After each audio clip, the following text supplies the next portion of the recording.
Hey friends, Donovan here with FretSpot. Another fun, just quick trade-in bass to show you. This thing's in mint condition, but I haven't seen one of these very often. So, actually, I've never seen a Sadowsky Singlecut in person. I mean, I've seen them, but I've never had them come through here before.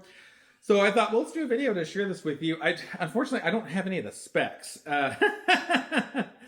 Why is that? Why can't I get specs when I get basses on trade? That doesn't make sense, does it? Let's look and make sure that I'm right and that I don't have specs. This will make for great filming as I put the instrument down and walk away. You know, I get so excited to do these review videos, I just get the bass out, plug in, start playing, and sometimes forget, maybe I should get the specs. And this thing has like the most ridiculous portfolio for specs. You get this like super nice card and this crazy nice like leather portfolio with magnetic buttons and place for the tools, and you can hold the stuff in there. It's really nice. I don't understand why it's that nice. That's really cool. That's almost worth like keeping for yourself. Someone's gonna watch this video and they're gonna get the bass and like, where's that leather pouch? And I'll be like, what leather pouch? Okay, anyway. So just because I don't want to screw this up, I'll just tell you about it and then I'll show it to you. So this is obviously it's a single cut. It's a 2-octave, 24 fret fingerboard.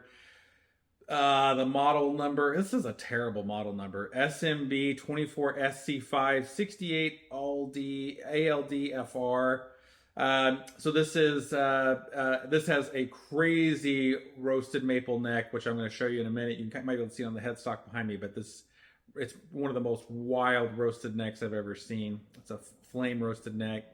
Morado fingerboard, alder body. It's in the vintage sunburst. The pickups are the passive Sadowsky Soapbars. It's got a Sadowsky 2-band preamp and Sadowsky bridge. So all of that, the tools, all that's in there. So now let me actually hold this thing and show it to you. So yeah, so the Morado fingerboard, alder body, that's more, I wasn't sure what the fingerboard was, but the alder body I figured. But the piece de resistance in this bass is this neck. I mean, look at that. Isn't that nuts? That's just a crazy amount of flame for that roasted neck. It's so wild, it almost looks like a photo flame, but it's not. It goes all the way through, but it's just nuts, and it looks really great. To me, it's the best part of this bass.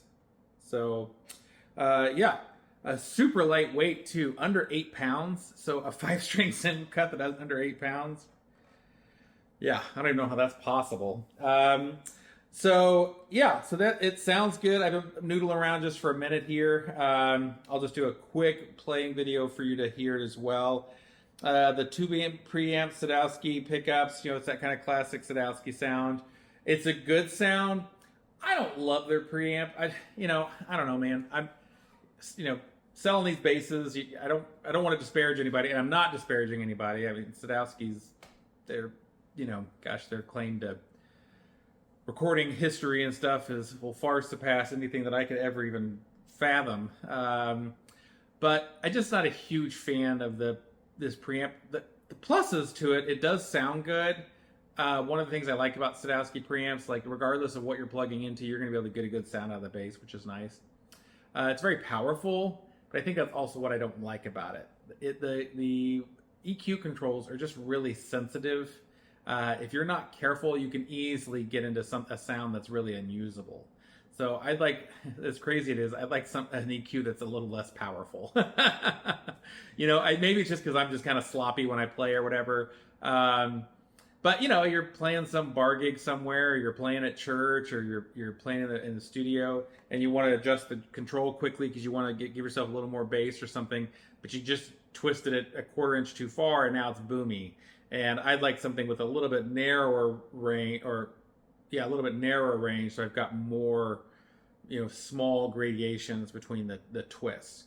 However, if you like, quick dynamic changes with that kind of control and power, then it's a great preamp. I think for the way I play, and not being like a pro caliber player or whatever, maybe that's what it is.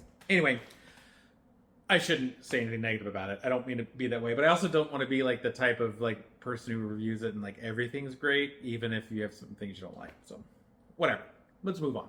It sounds good. It's super lightweight. The neck is sexy and it feels really good. And it's kind of unique and rare. Oh, another thing that's kind of cool is you can control. Now, this might solve some of the things I don't like, but I don't know quite what this is doing here. But you can control with dip switches on the back and the controls back here, the preamp controls. And if I had more time and interest, I might go through and look through it. But because this is just a used bass that I'm turning around and selling, I figured, I'm not going to sit there and do a bunch of research on it, but it's cool and pretty, and so I wanted to just share it with you. So that's what I'm doing. Okay, I'm going to stop talking. If you're interested, go to FretSpot.com, and yeah, let's just jump in and listen.